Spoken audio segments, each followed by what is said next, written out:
NRI लोकांसाठी मी एक गोष्ट सांगत असतो की early retirement is very much possible. 35th इयरला म्हणजे तुझ्या 35शीला 2 लाखाचा पोर्टफोलिओ त्याच 42ला साधारण 3.5 करोडचा आहे. इथून 5 वर्षात जर 10-12 करोडचा येईल तेव्हा तू 46-47ला रिटायर होऊन इंडियात येऊन पीसफुली जगू शकतोस.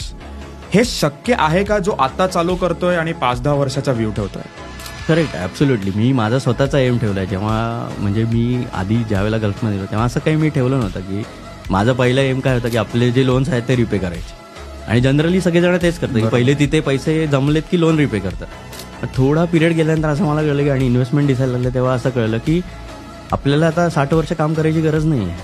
आत्ताची जी स्टँडर्ड ऑफ लिव्हिंग आहे तीच जर आपल्या एक्स अमाऊंटला जर मेंटेन होत असेल तर मी अर्ली रिटायरमेंट घेऊ शकतो आणि ते ॲब्सोल्युटली पॉसिबल आहे. त्याच्याचमुळे मी आता प्लॅन केलं 2028ला कम्प्लीट रिटायरमेंट घ्यायचं आणि सगळं सोडून द्यायचं व्हेरी गुड. आणि रिटर्न इंडियामध्ये.